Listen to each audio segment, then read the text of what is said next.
Episode ke-7, Nafas Tenang sebagai Pesara. Pada usia 55 tahun, Nadia yang sudah bersara tidak lagi terikat dengan jadwal ketat hospital kerajaan.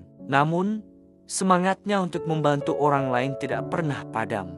Dia memilih jalan freelance, berkhidmat di pusat rehabilitasi swasta. Setiap minggu, Nadia menerima pesakit warga emas yang datang dengan masalah sendi, lutut, dan sakit belakang. Ada juga pesakit stroke yang memerlukan sesi rehabilitasi berterusan selepas keluar dari hospital. Atlet muda, pelajar sekolah dan kolej turut hadir, mencari rawatan segera agar dapat kembali aktif di Padang. Bayaran dibuat terus oleh pesakit atau keluarga mereka, tanpa subsidi kerajaan. Kadang-kadang pusat rehabilitasi membayar Nadia mengikut sistem komisen.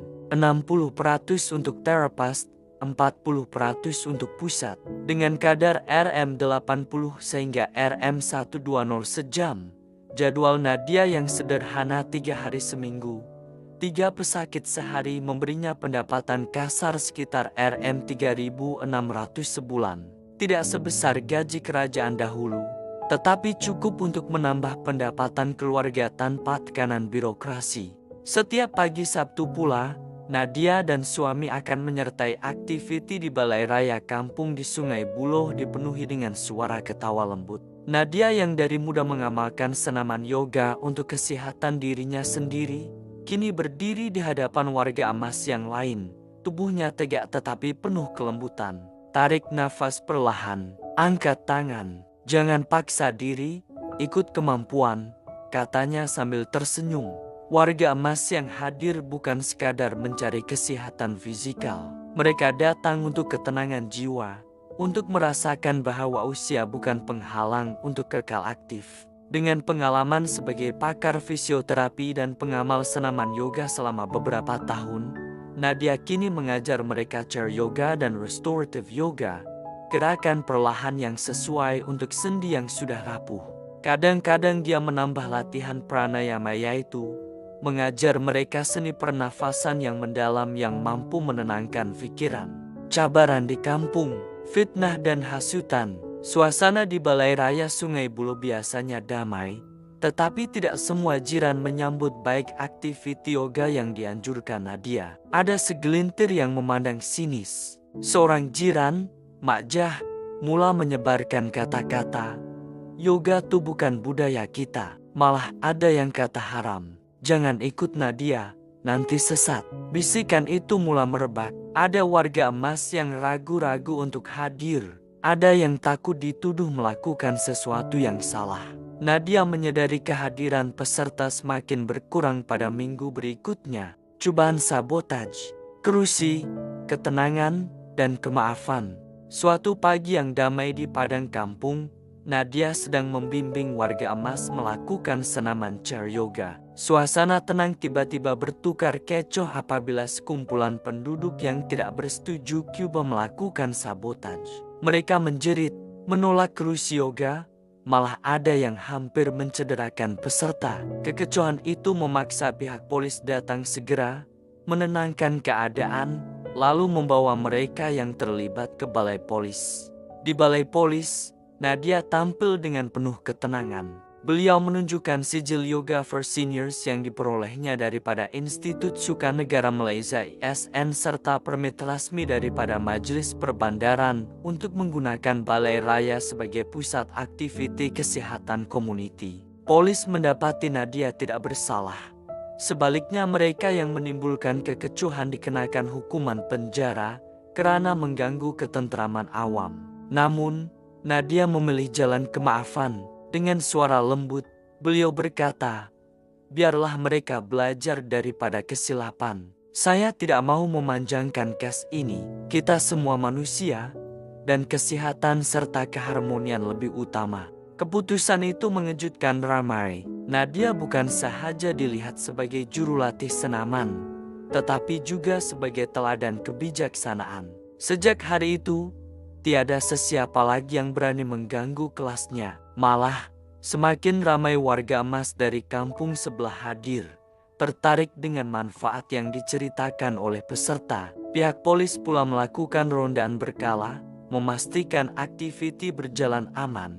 Beberapa minggu kemudian, wartawan tempatan hadir melaporkan kisah Nadia. Artikel tentang keberanian dan kebijaksanaannya tersebar, menjadikan beliau inspirasi di media. Balai raya di kampung itu akhirnya diiktiraf sebagai pusat kesehatan komuniti dengan sokongan pihak berkuasa. Suatu pagi yang penuh simbolik, seorang lelaki yang pernah lantang menentang Pak Din hadir diam-diam. Beliau duduk di kerusi, cue gerakan pertama chair yoga. Nadia menyambutnya dengan senyuman penuh makna, tanda penerimaan tanpa dendam. Lebih mengejutkan, imam masjid kampung juga hadir. Beliau mempunyai masalah lutut yang menyukarkan sholat, dan dengan rendah hati berkata, "Saya datang bukan untuk mempertikaikan halal haram. Niat saya hanya untuk menjaga kesehatan. Kalau tubuh sehat, ibadah pun lebih mudah." Saya juga paham bahwa senaman ini tiada kaitan dengan pegangan agama, dan tidak merusakkan akidah, malah memberikan kebaikan kepada sendi dan otot warga emas seperti kita. Kata-kata imam itu membuatkan suasana hening seketika, lalu disambut dengan senyuman dan air mata syukur oleh peserta. Kehadiran beliau menjadi titik penting, membuktikan bahwa kesehatan adalah amanah, dan usaha menjaga tubuh bukanlah isu agama, tetapi keperluan manusia. Sejak hari itu, kelas Nadia bukan sekadar senaman. Ia menjadi simbol perpaduan, kemaafan, dan kesadaran bahwa tubuh yang sehat adalah kunci kepada kehidupan yang lebih tenteram. Cahaya kebenaran. Suami Nadia berkata dengan senyum bangga, "Lihatlah, sabar dan tenang itu senjata paling ampuh. Orang cemburu memang akan sentiasa menjatuhkan kita." Nadia tersenyum. Cemburu itu gelap, tapi bila kita sabar dan jelaskan dengan tenang, kebenaran akan jadi cahaya. Nadia sentiasa bersyukur di dalam hatinya. Dia sadar bahwa perjuangan selepas bersara bukan sekadar mencari pendapatan, tetapi membina jambatan kesehatan dan keharmonian dalam komuniti. Yoga di Pekan Rawang. Beberapa kali seminggu, Nadia memandu ke Pekan Rawang. Di sebuah studio yoga modern yang terkenal dalam kalangan masyarakat Cina, suasananya berbeza daripada balai raya kampung. Ruang luas dengan cermin besar, tikar yoga tersusun rapi, dan peserta dari pelbagai bangsa yang tinggal di sekitar Pekan Rawang. Nadia mengajar hatha yoga dan vinyasa yoga, gerakan beralun dan bertenaga yang memberi keseimbangan antara tubuh dan minda. Peserta kelasnya datang dengan tujuan yang berbeza, namun semuanya berkongsi satu niat, yaitu mencari kesehatan dan ketenangan. Bagi golongan pertengahan umur, lama yang mengalami masalah sendi, lutut, atau pinggang, mereka memilih yoga karena ia joints friendly, tidak seperti berlari atau aerobik yang memberi tekanan pada sendi. Seorang wanita Cina berusia 50-an berkata selepas kelas, "Coach, saya rasa lebih ringan sekarang. Lutut saya tak sakit macam dulu." Nadia tersenyum, hatinya penuh syukur. Beberapa peserta muda pula, ada yang datang karena tekanan kerja dan masalah dalaman. Seorang lelaki Melayu berusia 25 tahun yang bekerja di Syarikat Teknologi mengaku sering mengalami anxiety dan sukar tidur. Selepas beberapa minggu mengikuti kelas Nadia, dia mendapati pernafasannya lebih teratur dan tidurnya semakin nyenyak. Seorang pelajar universiti pula pernah mengalami kemurungan ringan akibat tekanan akademik. Yoga memberinya ruang untuk menenangkan pikiran dan membina semula keyakinan diri. Seorang peserta berbangsa India, yaitu seorang ibu muda yang baru melahirkan anak, memilih yoga untuk memulihkan tenaga dan menguatkan otot teras. Dia berkata, "Saya mau kembali sehat supaya dapat menjaga anak dengan lebih baik." Suatu hari, seorang peserta yang tidak disangka hadir. Seorang ustazah yang sering memberi ceramah di Masjid Rawang. Beliau mempunyai masalah otot kaki yang menyukarkan sholat. Dengan senyuman tenang, beliau berkata kepada Nadia, "Saya datang bukan untuk mempertikaikan halal haram. Niat saya hanya untuk kesehatan. Kalau tubuh sehat, ibadah pun lebih mudah." Ustazah itu memilih sesi untuk perempuan sahaja dan Nadia menggabungkan sedikit sesi itu dengan fisioterapi dan senaman yoga untuk membantu menyelesaikan masalah ustazah itu. Kehadiran ustazah itu membuatkan suasana kelas bertambah bermakna. Peserta lain berasa lebih yakin bahwa yoga bukan sekadar senaman, tetapi satu usaha menjaga amanah tubuh yang Allah beri. Bayaran yang diterima Nadia di studio itu tidaklah besar, sekitar Rp50 hingga Rp80 untuk setiap sesi kumpulan, tetapi cukup untuk menambah pendapatan bulanan.